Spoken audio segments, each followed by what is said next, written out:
Hey everybody, this is the Ring Generals podcast. In about 30 seconds, we're going to be bringing you content from everything the Ring Generals cover.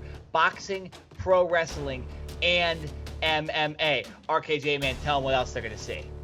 Look, we're going to talk about why Vince McMahon is probably going to hell for releasing more and more talent. We're going to talk about UFC Super Spreader happening very, very soon this weekend. And we're going to also talk a little bit about Impact Wrestling. Because guess what? It's Kenny Omega, it's Rich Swann, and it's Mauro Ranallo on the call. You're going to not want to miss out on this one. But please, hit that damn intro. It's the sauce, Alexander. This is Watts. Make sure you like, subscribe, Ring General Podcast. And don't forget to subscribe to the Ring Generals, YouTube, Instagram, Twitter. Absolutely. Do it, or I will get you. And you're watching the Ring General Podcast. Turn this man around. Turn this man around. Subscribe, like, and comment. Well, raise a glass in the sky and salute the Ring Generals. That's right.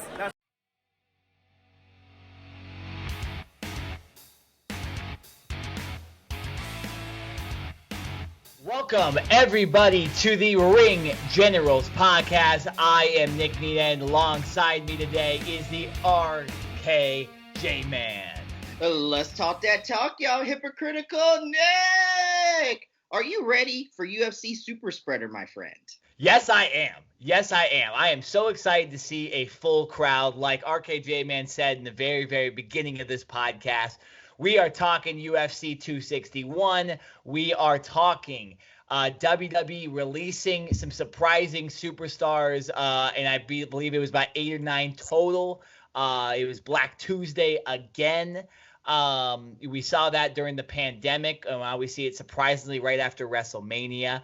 We'll be talking a little bit about Jake Paul, at least I'll be giving my opinions on the whole Jake Paul, Ben Askren fight and the whole Triller promotion and all the stuff that was going on at that pay-per-view, if you want to even call that. And then we'll also talk about, like RKJ Man mentioned, Kenny Omega versus Rich Swann for the AEW Championship and the Impact Wrestling Championship, something we don't see in wrestling a lot. So lots to talk about in the podcast today. We're going to start with the WWE releases. RKJ Man, what were your first thoughts when you saw this happen? It came as a huge surprise to me, and I'm still kind of wondering why certain people were released from WWE. Vince McMahon is evil. That was just the first thing I thought.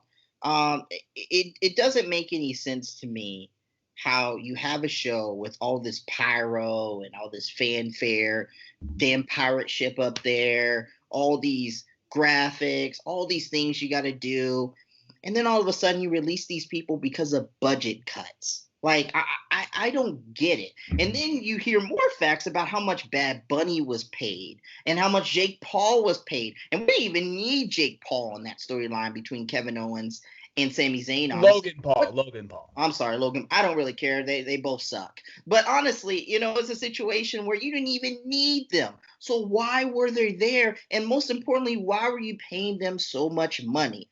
20-something years ago, when Vince McMahon brought in Mike Tyson, you know what he did? First of all, here's what he did in 1997. He told Bret Hart, hey, Bret, I can't afford to pay your contract anymore, so you're going to have to go to WCW. We can arrange something. Go ahead and go there. Take the money. And if you want to, you can come back. And it was all chill. But guess what he did with that money a few months later? When business was starting to really pick up, he took that same money from Bret Hart and he used it and gave it to Mike Tyson. That was totally understandable. They were in the middle of a war fighting for their very lives. Mm-hmm. This time around, it doesn't make any sense to be giving senseless money to Jake Paul. Bad Bunny, I'll give him credit on that one. He did phenomenal. Jake Paul, it doesn't make sense. And then 4 days later, you turn around and you say, we need to make budget cuts. It just doesn't make any sense to me. And I'm going to be quite frank with you, with the product WWE is putting on, with all these things, guess what? It's time for the RKJ Man to take another break from wrestling.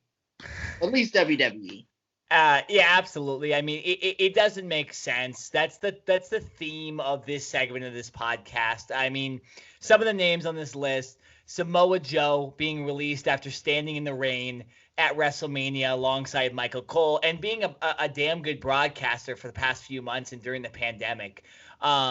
The Iconics were released after Billie Kay had, a solid role in WWE rolling up to WrestleMania. Obviously, she wasn't part of anything huge, right? But she was definitely part of WrestleMania. Peyton Royce has been a little on the chopping block a bit, and I think that it doesn't help that Shawn Spears is in AEW, right? We've seen that with Miro and Lana and all that stuff, where some girls kind of get punished for their male counterparts, working for AEW, of course. So, you got Chelsea Green. That was surprising because all she really did was get injured. She didn't really have an impact in WWE. She didn't have a chance. You have Tucker, Kalisto, Bo Dallas, Mojo Rawley, and Wesley Blake, which on a normal chopping block day would make sense, right? Like those guys. Tucker really without Otis is nothing much. Kalisto, I'll say this, great professional wrestler. I hope he ends up really panning out in another company because I think that guy has just been hindered with the whole Lucha House Party thing, and he's actually a pretty solid wrestler. We've heard that Bo Dallas doesn't want to be a professional wrestler really anymore, so that wasn't surprising. Mojo Rawley, maybe same thing, right? He has other avenues he can do. And Wesley Blake, I don't really understand that one. What was he even doing in WWE to get released? Is there a background on that one? He was with the Forgotten Sons, and they had to break him up because Jackson Riker is a jackass. Yeah. And had to make his comments on social media. And unfortunately, it messed up the whole group. So he kind of got put in mid-card hell, and the only one who's still there, ironically, is Jackson Riker. So, yeah. I mean, on WTV. Yeah. Look, here's the situation. Let's talk about some of these people.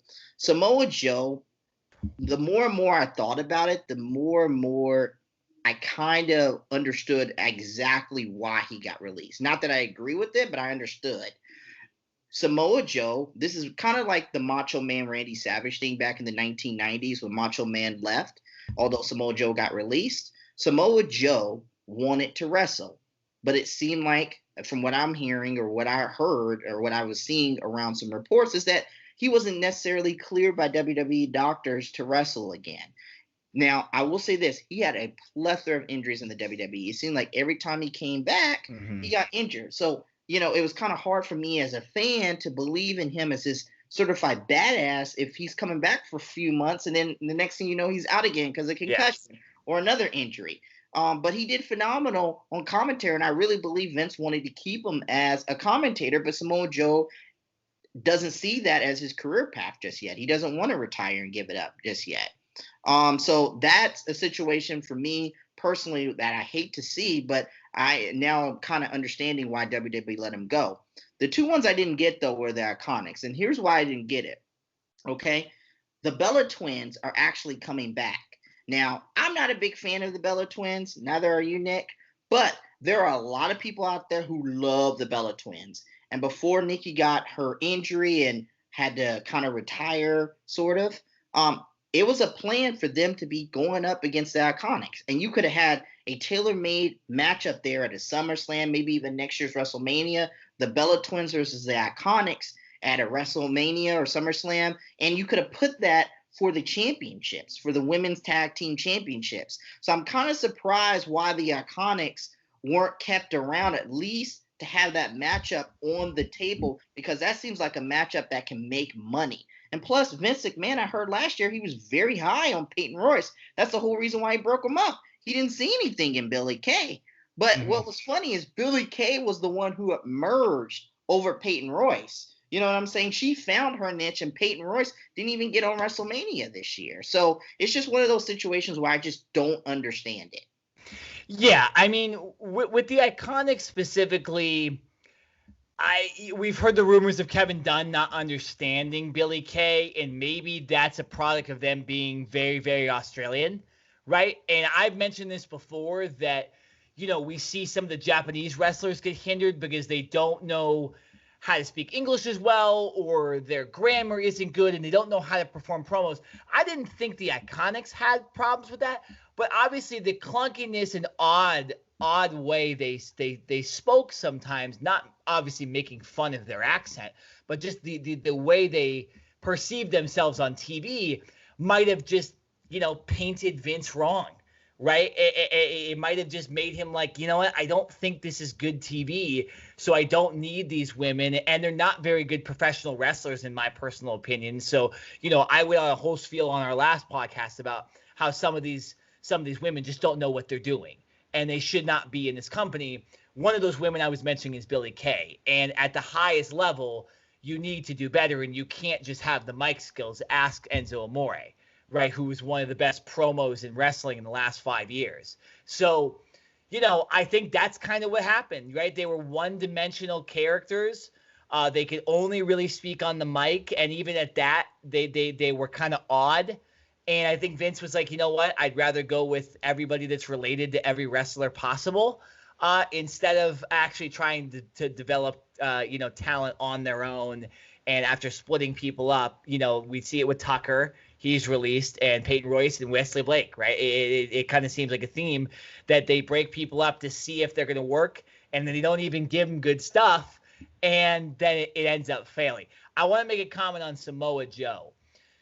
This one is so interesting to me, and I hope we don't have like a retirement announcement in like a couple months from Samoa Joe, because I really hope that he can wrestle again. And because, RKJ, we're about to talk about this in a second, but can you imagine Samoa Joe going up against the likes of like a Kenny Omega or a Jon Moxley or even a Chris Jericho, right? Like these guys, like Samoa Joe is a certified badass. I always wanted Samoa Joe to be at the top of the food chain in WWE. I thought Samoa Joe, I think I mentioned this after WrestleMania, Samoa Joe, potential opponent for Roman Reigns. That's obviously not going to happen now, but I held him in the regard of a top 10 professional wrestler in WWE. His promo skills are amazing. He obviously has that Samoan kind of badass look, right, to him as well. I wish the best for Samoa Joe, and I think you're right, RKJ. I think this just ended up not working out, right? WWE wasn't going to clear him. We saw this with Daniel Bryan. We saw this with Christian. Right, we saw this with Edge. These guys that they get reevaluated by another company, a company that's not as scared and that's not as, financially or what is it like, lawsuit scared, right? That if something were to happen to Samoa Joe in the ring, God forbid that they'd be, looked at, right? Because they've been looked at with stuff in the past, but. I'm excited for Samoa Joe to go somewhere else, like I've been excited about a lot of other people. And so for the Iconics, I don't know what happens with them. I assume Peyton Royce looks at AEW only because her husband's there, but we've seen other people go elsewhere, right? That doesn't mean, we've seen Chelsea Green go with WWE, even though Zack Ryder was with, AEW. So it's not super surprising. I wouldn't mind Samoa Joe, being part of Impact too. Obviously he's Mr. Impact, one of those like top 5 OG Impact guys. So there's a lot he can do, and there's a lot all these other wrestlers can do. One we didn't mention also was Mickie James. So she was released. I know you want to talk about Mickie James as well. Just give some brief comments about what you think Mickie James could do in the future. Do you think she's done, or do you think she has a future still somewhere else? Hell no, she ain't done. She's absolutely not done. If I'm Tony Khan, once that 90-day contract thing is up or clause is up, I'm blowing up her cell phone to get her over into that women's division because she is desperately needed. Just being in that locker room, just to have a female presence, a presence among that locker room with Mickie James, just to help all those wrestlers there would be phenomenal. So absolutely not. I don't think Mickie James is done. I just think she was done with the WWE, and clearly they were moving on with other talent. That was their decision. But I definitely believe Mickie James has a lot of great matches in her, and she definitely seems like she's not willing to retire. Speaking of retirement, Samoa Joe ain't retiring either. He was joking around a little bit with CM Punk after he got released and said something else. He's going to be with the company after 90 days is over. And the thing about this AEW team Impact Wrestling relationship is just because you sign with Impact or just because you sign with AEW, that does not mean you're exclusive to them now because they're working together. So it's a situation where, just because he signs up for Impact don't mean that we won't see Samoa Joe in AEW, especially because of what's going to happen. We're going to talk about just in a moment about the Rebellion match too, with those titles being merged. So I definitely think Samoa Joe is not done yet. He just needs to stay off the injured list, if you will. Like, he's constantly injured, and it's very frustrating. I'm a Charlotte Hornets fan, for example, and Gordon Hayward is constantly injured. It just pisses me off. So if he can just not be the Gordon Hayward of the pro wrestling, it'll be greatly appreciated, and I think he can do some great things in his career post WWE.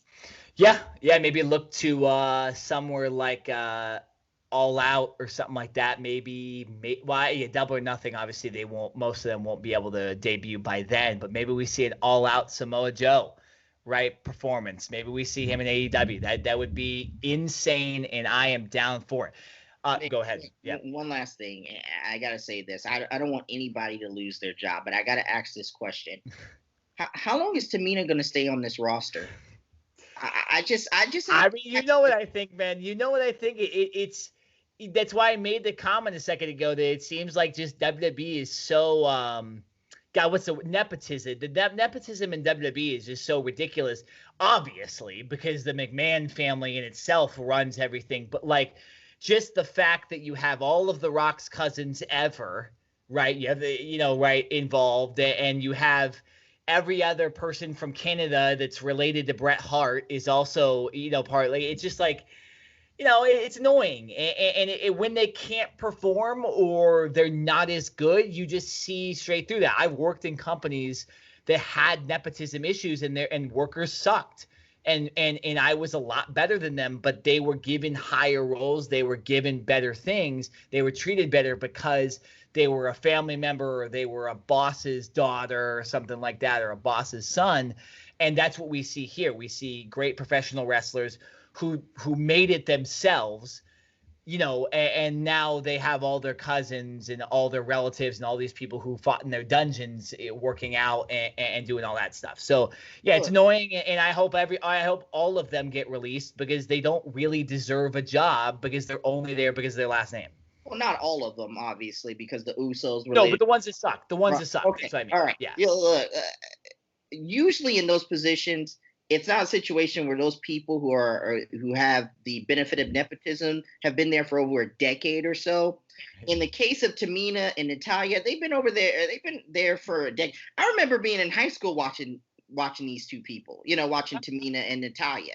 So, and they have not really evolved. Their character really hasn't changed. It's just we're living off the last name, and they barely get any reaction from the crowd. I mean, yeah, Tamina got something at WrestleMania, and then everybody went crazy over it. I'm sorry. I don't see it in Tamina personally, and I don't know why she's being kept over a Billie Kay, Peyton Royce, or Mickie James. I don't know what I'm not seeing. Well, there must be something she's doing behind the scenes. But once again, Vince McMahon is evil. He is in some you know what? I'm not even going to get into it because I don't want to go too far. But Vince McMahon is an evil man, period. And he's evil. And I don't have time for it tonight. I'm tired, but Vince McMahon is evil for what he was doing, for what he did last Thursday. It's not right.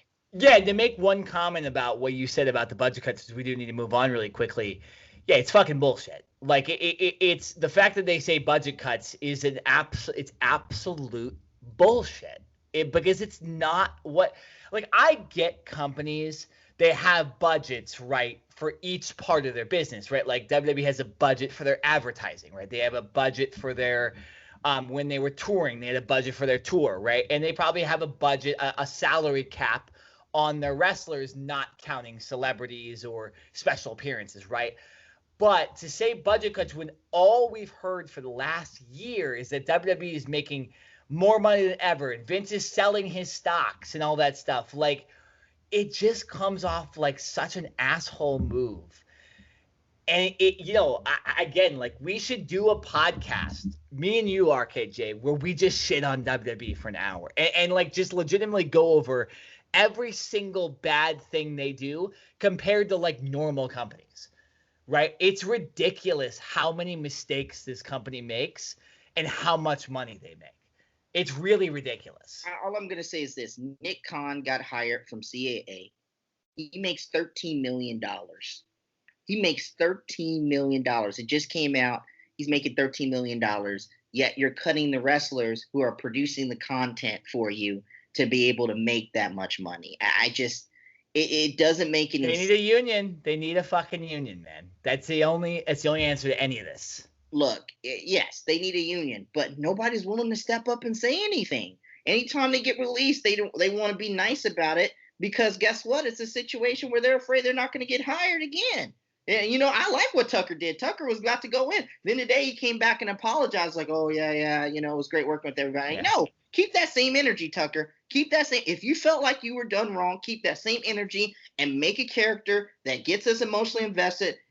Be on fire on the independent scene, and guess what? Make the WWE miss you and be like, man, we bleeped up, man, releasing this dude. But it's just a situation for me where Vince McMahon is evil, and that's all I'm gonna say about it. I've said this a million times. The dude is evil. He's done too many bad things in his life, and he's terrible. That's all. I wouldn't put it only on Vince too. I think there's a lot of bad people in that company. Like, I just think there's a lot of assholes that just do not care about people in that company. Oh, there is. But Vince McMahon is the number one guy. He's the figurehead. All right, let's move to two companies that are doing good stuff and don't make a lot of mistakes, and that's Impact and AEW. And we're just going to be talking about one match here. It's the big match at Rebellion this Sunday. On Impact pay-per-view. It is Kenny Omega from AEW, going over and challenging Rich Swann. Well, actually, they're challenging both. They're each challenging each other because both titles are on the line. This is championship versus championship. This would essentially be the same thing as if Kenny Omega challenged Roman Reigns. Think of it that way, right? And so, RKJ, this is a huge match. Why does it seem like, let's just say that, why does it seem like it's not as big of a deal for me? Like for me, it doesn't feel as big of a deal as it should be. What are your thoughts on this? I'll give my thoughts after that. I wanted to throw that out to you first, but I feel like there hasn't been a lot of promotion. Maybe it's because of WrestleMania, right? But just give your thoughts on the match. I don't want to steal it and put stuff in your head, but what are you thinking about this match coming in, and why is it not maybe promoted more better than Moxley and Omega? Let me ask you a question. Okay. Do you know which channel Impact Wrestling is on? Access TV, I think. Do you have that channel where you live? No, I have YouTube TV. I have barely any channels. So that's the problem. That's the number one problem right there. And Impact Wrestling has got to fix this problem. I can't access TV. I can't. It doesn't make any sense why you would have a top show. They got to figure out some way. And then you say, oh, we'll go on Twitch. I don't want to have to do all of that. I just want one place to go. Absolutely. And I remember when we were talking to some people who were there in that company a few years ago, and they said, and I told them, man, I can't find the channel that Impact's on. They were on a different channel at the time. And he was like, yeah, we understand it. We're putting our bodies on the line and getting killed, and nobody can watch us. What's going on here? So that is probably the number one reason why this matchup does not feel as big, is because people cannot access Impact Wrestling. First of all, that's the first thing. Number two, I don't really see AEW promoting it as much on their television show too as well. I feel like they could have done a better job bringing other people over from Impact Wrestling, more people over from Impact Wrestling, and just incorporating more in the storylines. I want to know where this will end up. Will it end up with Impact Wrestling trying to take over AEW? Will this end up with a huge type of blood and guts match to control the company or something like that? There isn't really a lot of promotion going up behind AEW's and on their television show on TNT, which gets significantly more viewers than Impact Wrestling. Yeah. So that's the whole problem in itself. And number three, besides Rich Swann, Kenny Omega, even the guy commentating more Ronaldo, Don Callis and them, do we know anybody else on this card really like that? Maybe Jordan Grace, and that's it? Do we know maybe on this card? Do we really recognize anybody else? And Impact, I thought a few years ago, last year, had the best women's division out of any company, honestly. And that's when Tessa was still there. But now they've lost Tessa. They've lost Taya Valkyrie, obviously, going to WWE. Jordan Grace might be on the way out. So what's going on there? So those are the three reasons why I think this does not feel as big as it should be. Yeah, well, and here's the thing. I don't want to downgrade the match. Obviously, this is a huge deal. It's they added Moro to help this. Mauro Ranallo, and he had a great video package he released the other day, discussing this fight like it was a professional boxing match or a professional MMA fight or something like that. It seemed real, right? And so they're doing the best they can, right? And it does, RKJ, seem like this is more Impact's job to promote this. Like AEW saying, okay, well, if Kenny wins your championship, we don't have to promote that because he's going to walk on our television show with our now highest ratings ever, and he's going to have your championship. That's all the promotion we need. We don't need to promote your stuff. And so I think that's maybe why AEW is not promoting it as what's. I would expect there to be something that happens at Double or Nothing involving, Impact Wrestling in a very highlight. Maybe they steal a championship. Maybe there's something more, right? Maybe they have a full-on invasion. But I think with this match, it's see-through. There's either two things that are going to happen, RKJ Man here. Kenny Omega is going to walk out with 2 championships because he's arguably the best professional wrestler in the world. Or there's going to be some bullshit and there's going to be some DQ and there's both titles or not. And that's, like I said, that's some WWE shit right there. So I hope that doesn't happen. But, is there any way Rich Swann steals the AEW championship? I see this as like such a one-sided fight that, it doesn't get me excited, right? And it's like, because of the lack of promotion, you almost expect like the shit that you expect to happen, right? Like, that's kind of, so do you see any other way this fight could end? Do you see a way Rich Swann can win this essentially?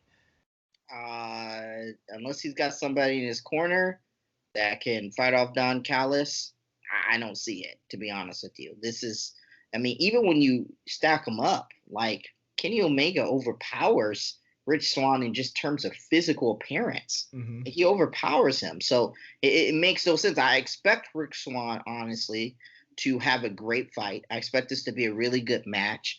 But, Kenny Omega is the best heel besides Roman Reigns right now in professional wrestling, at least in the United States. Now, I don't watch New Japan. I know a lot of people watch New Japan, and then they talk about all these wrestlers. But, I can't speak on that. I can only speak on the United States products that we're watching here in terms of wrestling. And Kenny Omega is right there behind Roman Reigns as far as heels goes. And ironically, they're both leading their companies. They're the main stars of their companies right now. So if you don't give it to Kenny Omega, it just kind of doesn't make any sense. Like, he has to, and it's going to make a bigger deal for whoever is in Impact or AEW when they beat him for the title. Exactly. Yeah, no, and that's an awesome analysis too, because that makes total sense, right? Like, you don't have Roman Reigns get pinned by Daniel Bryan or Edge at WrestleMania because he's untouchable at this moment, right? And not only that, they have him pin both guys, right? So how the hell does Kenny Omega not beat Willick, right? So it's almost like you could have the companies competing against each other like AEW and WWE to just show how dominant each guy is. And so, yeah, again, this is going to be a great fight. Rich Swann is a great professional wrestler. He was underutilized like so many others in WWE. He was released much like a lot of the guys we just talked about, and now he's flourishing, and he's the Impact Wrestling champion. I remember a year and a half ago we were literally carrying him in a crowd at Bar Wrestling to the ring, and now he's fighting one of the top heels in the business, and could win 2 championships and 2 different companies' championships. So great for Rich Swann, obviously great for Kenny Omega and AEW, and great for Impact Wrestling. But again, Sunday, April 25th, AEW Championship, Impact Wrestling Championship, both on the line. So a big time fight. We're just letting you know, we're analyzing a little bit, but we expect Kenny Omega to pull away. We do not expect Rich Swann to win this fight. RKJ? One last thing, Nick. Shout outs to Impact Wrestling for just innovating and doing something different. We've heard that complaint before with the 2 wrestlers we spoke to, Nick, and for them to be able to step up and innovate, maybe it was because of AEW, Maybe it's because of the pandemic. Maybe it's a combination of both. Either way, they are doing something different, and you don't hear those complaints of people being Impact Wrestling anymore like we've heard in the past. That's just RKJ because we haven't been able to meet wrestlers recently and talk to people in person like we were able to do that in Chicago. So, maybe the same shit's going on. We don't know, but that person we talked to is a top professional wrestler right now. So he is absolutely flourishing without Impact Wrestling. So let's move on off of pro wrestling. RKJ, you weren't able to see this. I actually bought the pay-per-view, but I unfortunately watched the Jake Paul Ben Askren Triller pay-per-view. And, I was at work today, and I work at a place that has nothing to do with professional wrestling. I work at a place that has nothing to do with mixed martial arts, and it has nothing to do with boxing, right? It could be the furthest from that realistically. But the only thing because they know I'm the guy with the Ring Generals podcast and all that stuff, the only thing everyone wanted to talk to me about was not Robert Whittaker destroying Kelvin Gastelum on UFC Fight Night. It wasn't the Dodgers winning the series against the San Diego Padres this weekend in a much anticipated series where benches cleared a couple times. It was the fact of how bad the Jake Paul Ben Askren pay-per-view experience was. It was filled with cussing. It was filled with what seemed like a drunk Oscar De La Hoya promoting himself and then denying certain fights live on the broadcast. It featured Snoop Dogg once again. It featured Pete fucking Davidson on commentary. It featured no entrances. It featured 4 fights that probably lasted a combined 15 minutes, where musical performances probably elapsed about over an hour. It was a disappointment, and it was kind of embarrassment to, the sport of boxing. It's embarrassing, RKJ Man, that we even covered this shit, right? But the biggest thing that came out of this was the fact that Jake Paul did knock out a former MMA fighter in the first round, and very, very quickly. A hard knockout punch. And so, besides the pay-per-view sucking ass, right, we now see Jake Paul going 3-0. He's beaten a YouTube guy, a former NBA player with no fighting experience, and he's beaten the worst puncher in MMA history, potentially. But this leads up to him getting a bigger fight now. And so, RKJ, I'll pass this along to you before I kind of discuss what I think will happen. What do you think happens with this? Obviously, Jake Paul's getting bigger and bigger in the sport of boxing. Who do you see as possible opponents for a guy as a step up from Ben Askren? Do you think he legitimately goes after a killer or a legitimate fighter? Or do you think he kind of keeps straying away and just making money? That's a great question because, as much as we want to shit on what Triller did, by the way, I keep trying to calling them Thriller. Honestly, I don't know why, but I keep take the H out. Yeah, but as much as we want to shit on that pay-per-view and just that whole thing on Saturday night, whatever that was, which by the way, I don't know why y'all spent your money on that fight, on those fights. I had a couple of people watch it, so I made money off of that. I'm just saying. Okay, that's good. Not a big deal. At least you made some money off of it because everybody else didn't make money off of it besides Jake Paul. But it's a situation where they had a lot of buys. I believe it was almost 2 million buys. I didn't even know that. There was a reason. You had Colin Cowherd talking about it on his show and saying how he was thoroughly entertained. Look, here's what's going to happen. Jake Paul is going to get one more crappy fight. It's going to be a little bit bigger. And then I'm going to pay attention to what happens with Conor McGregor in about another month. Oh, yeah, absolutely. Conor gets beat up and embarrassed against Dustin Poirier. I can see him doing another big money match against Jake Paul in the fall or in the summer, later in the summer or whatnot, early fall, and we will get that fight. But if Conor McGregor wins, I truly believe some way, somehow, I've been saying this for 3 years now, we are going to some way, somehow get Conor McGregor and Khabib too. One day it's going to happen. I believe it in my heart and soul that one day it's going to happen, okay? Just like I believe John Cena is going to AEW. So I do believe that could happen too. So yes, Jake Paul's going to fight somebody. My only question is this: who's out there? Now, when I was watching Colin Cowherd's show, Colin Cowherd said that there was a notable player in the NFL, I guess former NFL player, who was willing to go up against him. And then he mentioned an NBA guy. He used to play actually for the Charlotte Hornets. I don't remember him, but he used to play for the Charlotte Hornets who would be willing to fight Jake Paul. But I want to see somebody who's actually a notable name with some experience. You know what? I'm going to throw this name out there, okay? He does stuff on Fox Sports 1. He's been doing boxing. He's a couple years removed from actually leaving the NFL. Brandon Marshall. Jake Paul versus Brandon Marshall in a fight. I would love that. That would be interesting. That'd be interesting. Marshall's been practicing boxing. He's well connected, so he can get some good training, and it'll be really good. You know who I want Jake Paul to fight? And it's not going to happen because this guy's too big. I would love for him to fight a guy like a Greg Hardy. A guy with and that's tough because Greg Hardy's knocked out legitimate MMA people, and he's just so much bigger. But I would love, first of all, those are two just not the best guys fighting in the first place. They would just be weird. But I don't know, someone like that I like the whole, you're a little bit removed from maybe a different sport. Maybe you were kind of a violent personality in that sport. Maybe like an Ndamukong Suh, right? Someone like that has character issues. That, you get Pac-Man Jones or someone who fights people in like the Atlanta airport and stuff. It's like you could get those kind of guys that have that street experience to fight, Jake Paul, right? And maybe you eventually do like Nate Diaz, right, in the future if there's no Conor, right? Or you do Masvidal or someone like that's a street fighter, right? That would legitimately, be able to,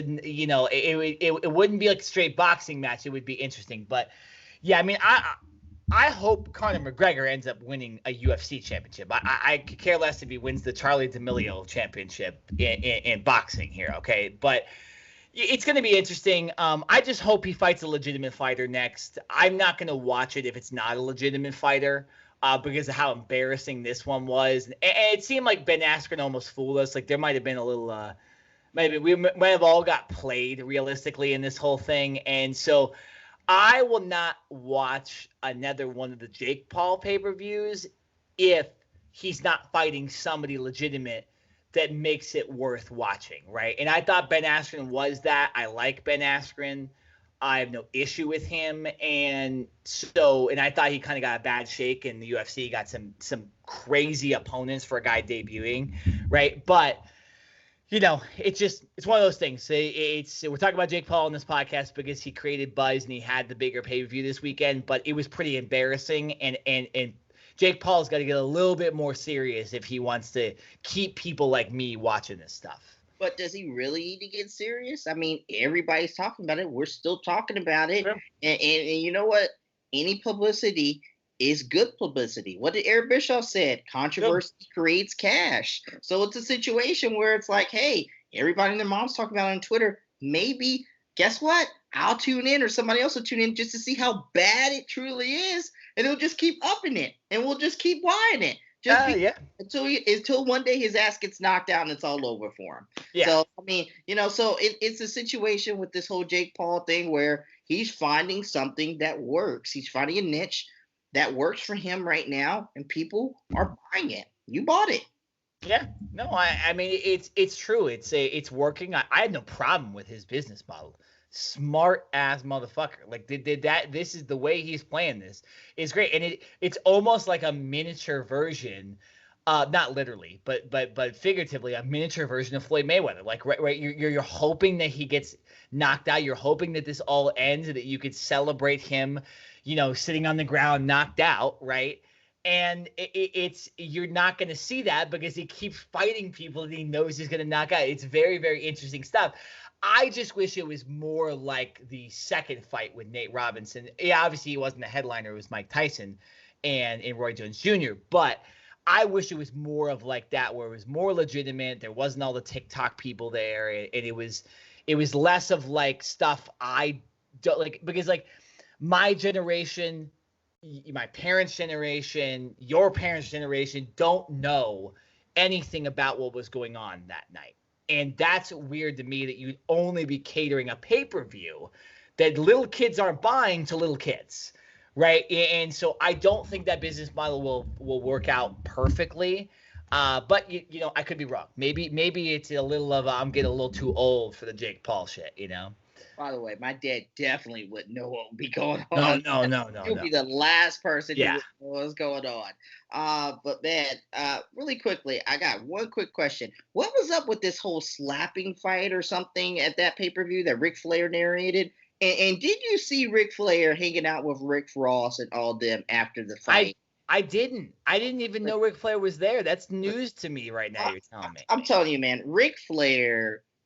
I'm telling you, Ric Flair is living the life that everybody should, man. This dude's 70-some years old in the middle of a pandemic. His ass should be at home. He's hanging out with Rick Ross. I don't know who else was there. I don't know. But, like, he's hanging out with the best rappers in the game. Oh, Snoop Dogg was there. Best rappers in the game today. And Ric Flair's just over there just wooing. Yeah. I mean, it's that he earned it, right? All those bumps on the road, all that not taking care of his kids, it worked out, right? It worked out for him. All right, let's switch topics. Let's get into some legitimate fights.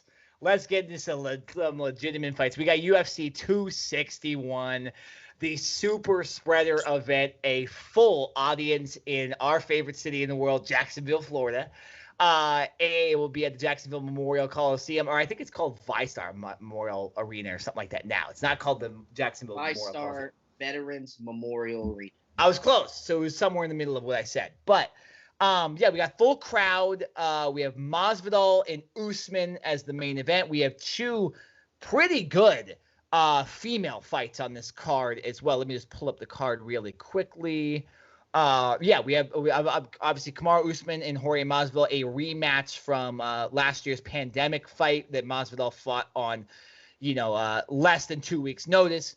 We then have Zhang Weili versus Rose Namajunas. RKJ Man, this is an amazing fight for a casual like you. That Rose Namajunas is one of the best female fighters in the world, and so is Zhang Weili. Like, this is not your normal chick fight. This is not Amanda Nunes dominating somebody. This is a legitimate fight. If you remember Joanna Jędrzejczyk and Zhang Weili last year, where Joanna Jędrzejczyk had that hematoma coming out of her head, she looked like an alien after the fight because of how many times she'd been punched. That is the last time we've seen Zhang Weili. Rose Namajunas obviously shaves her head for all these fights. So that's a badass matchup. And then we have Valentina Shevchenko, one of the best female fighters of all time, fighting another badass, Jessica Andrade, who beat Rose Namajunas at strawweight. So there's a lot going on in this card. We also have Chris Weidman fighting at middleweight again. You have Anthony Smith on this card as well, for you more hardcore fans and all that stuff. RKJ, when you first see this card, as a casual MMA fan and having seen Jorge Masvidal, Kamaru Usman won, what are your first thoughts at UFC 261, besides the fans being there? Solid card. Obviously, it's not that big time crazy card that we expect. Of course. Obviously, but it is a solid card, and they've got some names on there as a casual fan that I recognize. And obviously, the main event, Kamaru Usman versus Masvidal. Last year, I'm gonna be honest with you, I was very disappointed. They put a lot of build in that thing. Yep. And I kept seeing Kamaru Usman, now, it was going to look like we're shitting on Ben Askren, man. But I kept seeing him knock out Ben Askren like 100 times and say how there's a resurrection. And he came in there and it just wasn't the same. It just wasn't very good. But I gave him a little bit of a pass because of the whole 5-day thing. So, but I'm just looking forward to a very, very solid card. I'm looking forward to seeing the fighters come out to the entrances and seeing the crowd and whatnot. I'm joking around and saying super spreader. It could be a super spreader, but being able to have fans and being able to experience life. If you're vaccinated and if you're in a situation where you're safe, why not go? Why not go and experience life? I know I was out this past weekend with our good friend. Damn right. My goodness gracious, it felt so good. It felt so damn good to be out in the world and just see beautiful faces all around me. So, if you got a chance to go there, go ahead and go. And I think it's going to be a great card. And we definitely got some good things to talk about for this card. Right? Spend your stimulus check on this, right? Like this is one of those things you spend your stimmy on this, right? You don't go to WrestleMania, although WrestleMania ended up being pretty good. So, in the long run, not the worst analysis there, but yeah, no, it's a great card, and the fans will. This is going to be different. I don't even know what to think about this. I can't like the last fight. I remember actually funny enough, it was Zhang Weili. That's the last time we had a crowd at all for UFC, besides obviously the Fight Island, but there was a couple thousand fans there. It wasn't 15,000. We now have the next two events also sold out, including Conor McGregor and Dustin Poirier 3. So, this is going to become a new thing. People clearly want to go to these things, like you mentioned, with the vaccinations and all that stuff too. People don't care as much because they don't feel like there's a threat, right? And if you're vaccinated and you especially have your second shot and all that stuff, like, go ahead, right? There is really nothing to worry about at that point. And so, it's going to be cool to see the crowd back. Maybe it helps Jorge Masvidal. For me, RKJ Man, though, that first performance was so dominant, and Kamaru Usman has been such a monster. Really his entire career, and especially lately, the way he beat down Gilbert Burns, who I thought was a legitimate opponent towards him. I just don't see a way Masvidal can win this fight unless he clips him. But I just feel like Usman's gonna fight kind of boring, like he did last time, and just win again. And maybe it won't be the best for the most. Maybe this is not the best return fight for the crowd, right? Because it could be a little boring in the main event. But nonetheless, if Masvidal were able to knock out Kamaru Usman, it sets up so much. We obviously have Nate Diaz fighting at the next pay-per-view after this UFC 262. You could have Nate Diaz fight for the welterweight championship and the BMF title at the same time. If Kamaru Usman keeps winning, we start talking about super fights. Maybe that's somebody that could draw out Khabib out of retirement, right? Like something like that. So there's a lot that can happen with this fight. But when you look at after what happened with the first time, what do you think is going to happen in this fight? Do you think Masvidal has a chance? Do you think this is going to be very similar to the first time? Let me just say this. First of all, I saw on Reddit, on the MMA Reddit, somebody called Kamaru Usman Kamaru Snoozman, and I have to agree with them. He is the most boring fighter I've ever seen, and I actually said to you guys, I said on our group chat last year, I was like, man, I'm not watching this anymore because of this fight. He is the most boring fighter ever, which is why he had to call out Masvidal, because when you're that boring in UFC, casual fans are not going to want to buy your stuff. They're not going to want to buy your pay-per-view. Only hardcore fans are going to want to buy that, who actually appreciate that style, like a Jesse, like an Eric. Hardcore fans, they're going to buy that. I'm a casual fan. I want entertainment. So I wasn't going to buy it unless he was facing a Masvidal. Now, here's the thing about this fight. Masvidal has to focus on not getting on the ground. Yeah, of course. If he gets on the ground and this becomes a wrestling match, Usman wins straight up. He'll choke him out or he'll just win by decision. He'll just make it boring. But if Masvidal can stay up, get him up against the cage a few times, use some of those knees, use some of those kicks, I really think Masvidal can win it, possibly. I'm going to give the benefit of the doubt to Masvidal on the first one. But on the second one, with the full camp and the ability to see a few fights, because if I'm not mistaken, Masvidal has not fought since the Usman fight last year. He has not. Yeah, he has not. So he's had a full, almost pretty much a year to the date, actually, of rest to be able to get ready, whereas Usman's fought at least once, maybe even twice. I don't remember. But, he's been able to see what Usman has up his sleeve. So I expect Masvidal to fight a lot better. I expect this to be more of a competitive fight. And Masvidal, just stay off the ground, brother. Just stay off the ground. Yeah, and for Jorge, too, this is one of those, career-making fights in a way. Because, he obviously had the big knockout of Ben Askren with the knee that made him famous, right? He had a big knockout of Stephen Wonderboy Thompson before that kind of got him on the map a little bit too, at least in the UFC's eyes. And then he beats down Nate Diaz. If you go back and watch that fight, Masvidal killed Nate Diaz. Jorge Masvidal would have won the BMF title no matter what that night, and The Rock would have been going around putting the title around his waist. So He then takes a risky fight on 5 days, but in a lot of ways also not as risky, right? Because he can just lose and nobody's really going to shit on him because, dude, I wasn't even ready. Like, I wasn't training for anything. Like, I believe he was preparing a bit potentially to be a replacement, but not as much as you need to against a one of the best of all time in Kamaru Usman. And so for Masvidal, he really needs to at least perform in this fight because, yeah, we can always have Nate Diaz Masvidal, but if you don't want to be known as just like the typical street fighter, and you want to be known as one of the best UFC fighters ever, he's got to put on a performance here and make this a top decision for the judges or obviously get the win. But yeah, no, it's going to be interesting though. I'm interested to see what Masvidal can do with a full camp. And I agree with you. He's had a lot of time just watching Kamaru Usman and stressing about that and almost declining other fights against guys like Colby Covington and Leon Edwards because I think he realized I think he's going to call me out again, and I'm going to be ready for this fight. So I'm super interested. Now, I was completely wrong about Ben Askren, so maybe I'm completely wrong about, Jorge Masvidal too, but I'm giving him a little bit more benefit of doubt than I think a lot of people. I think this is going to be an entertaining fight. Well, as Black Stradamus, okay, I've been on a roll lately. So Black Stradamus thinks this is going to be a much better fight than last year, and we won't be falling asleep in the middle of the fight. If we fall asleep, then that means Kamaru Usman has won. And by the way, if I'm Masvidal, you've got to get a knockout.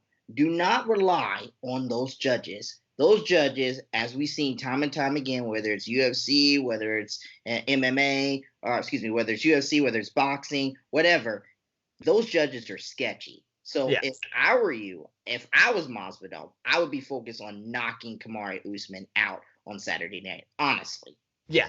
No, but just do it smart because I think he tried to do that in the first fight. Just his cardio wasn't there, and the fact that he had to fly all the way to Abu Dhabi and all that stuff. That's tough. This fight's happening in Florida. This is essentially his home state, right? And so because he's from Miami, so it's a home game for both guys. Actually, they both train in Florida, but this is much better situation. Then you have the fans, who most likely will be for Masvidal too. Like that's we expect that the Masvidal crowd to be there. Very interesting stuff. All right, I will comment here on Valentina Shevchenko versus Jessica Andrade. I'm hearing a lot of people think that Jessica Andrade is just going to get killed in this fight. I just want to let you guys know. Okay, I know Valentina Shevchenko is one of the best ever. She dominates almost every woman she fights.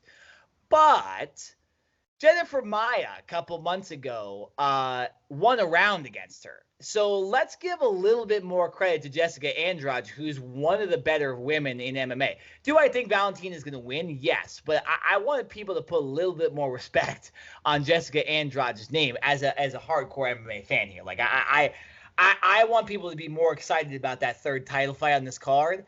And I hope Andrade shocks the world and beats Valentina because Valentina is running out of opponents much like Amanda Nunes is, and Amanda Nunes has already beaten Valentina twice. So I don't want the women's division in MMA to become stale because there's too many dominant wins. So I hope Andrade puts on a performance much like I hope for Masvidal.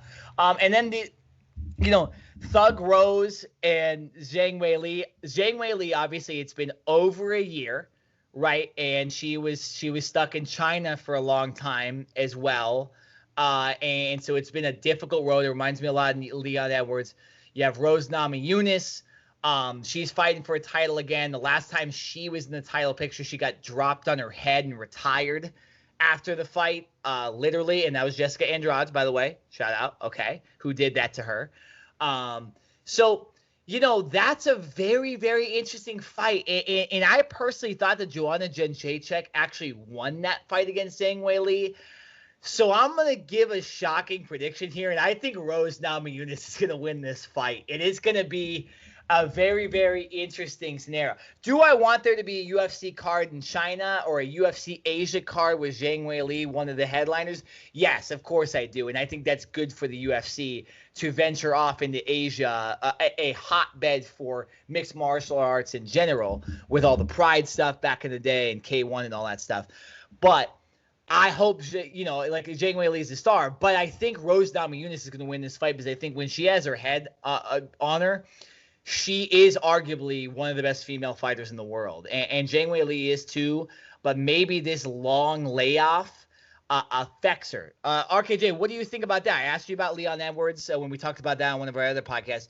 She has not fought any pandemic fights. Her last fight was the last fight in front of a crowd.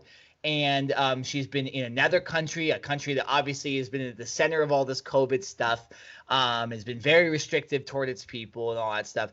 What do you think about a fight like this where you have the champion coming in having not fought in such a long time? Well, it doesn't matter now. She's going to be in front of a crowd again. So, it's a situation. I don't know.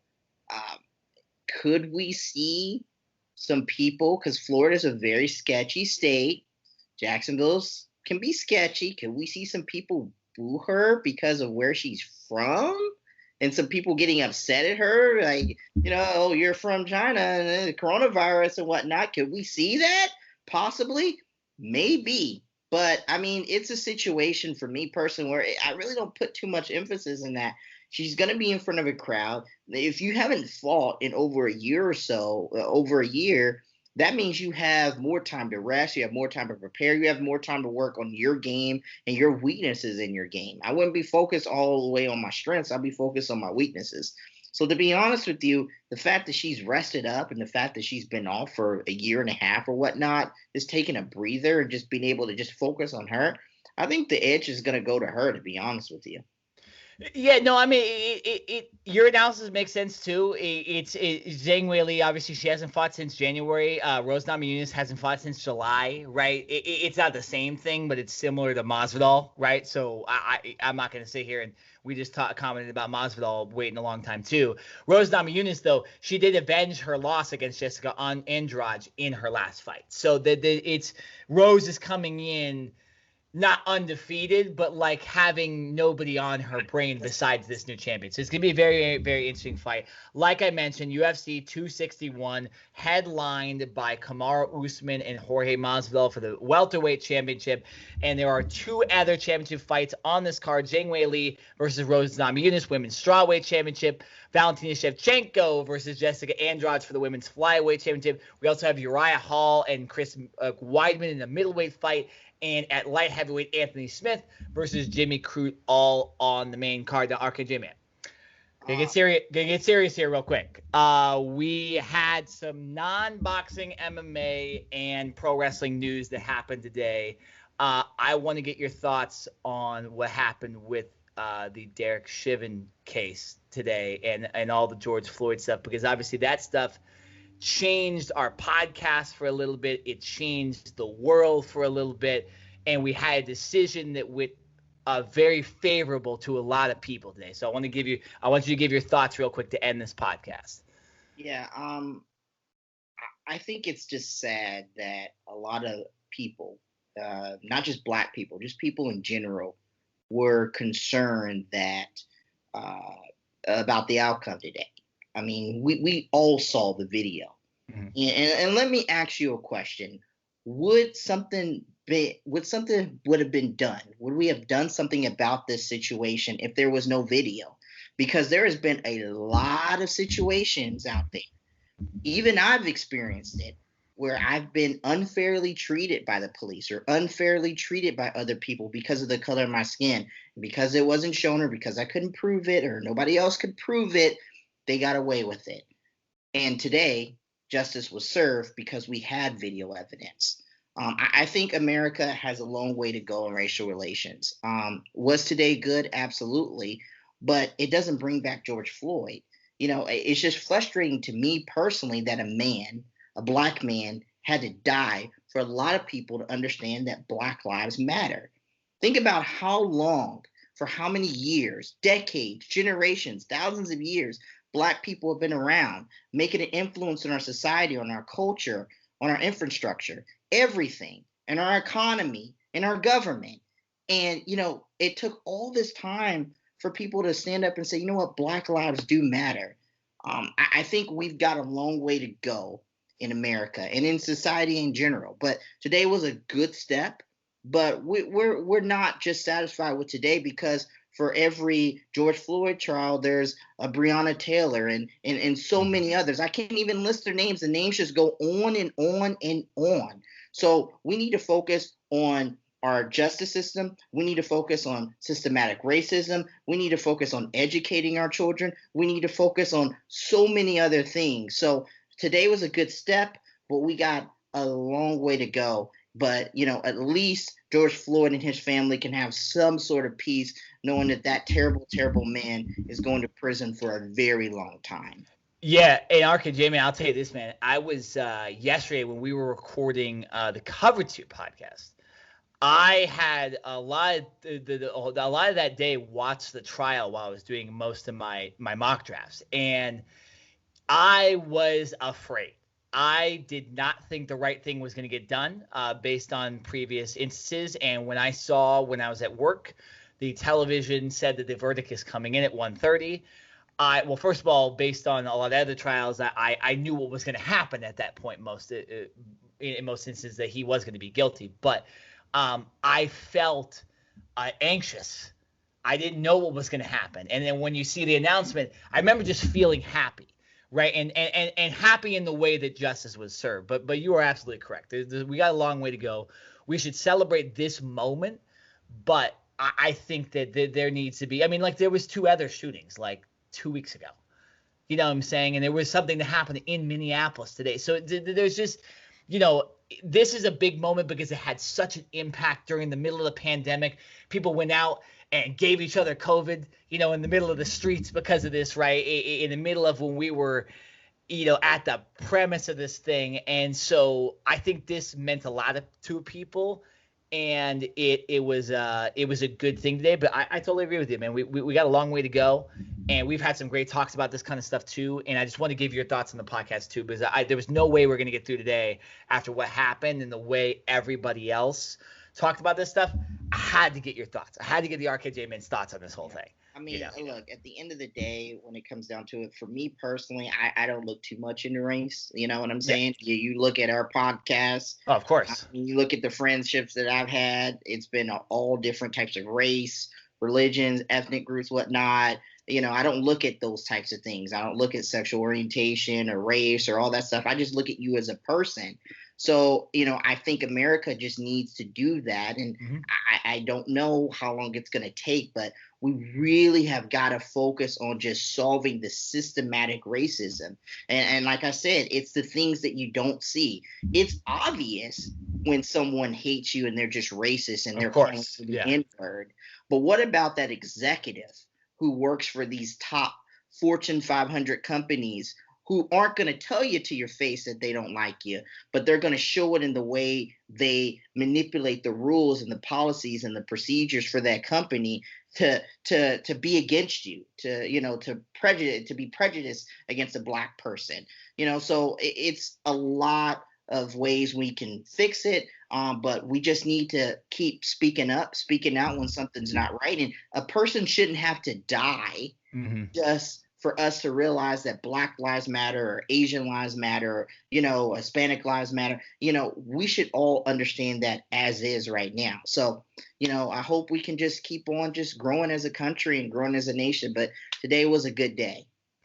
Absolutely. It's a good way to end the podcast. All right. Well, so next week we are going to be talking, what happened at UFC 261, right? We're going to be talking about what happened. Is Rich Swann the Impact Wrestling and AEW champion? Is Kenny Omega the double champ, right? And what else is going on in pro wrestling, boxing, and MMA? But RKJ and I will let you finish this podcast properly. Hey, really quickly, will we see a new Medela commercial? We're also going to be talking about that. I'm tired of seeing the same damn commercials for a year and a half now, okay? Hey, man, thank you all so much for watching our latest content. Like, comment, and subscribe. But as always, raise a glass in the sky and salute the ring general.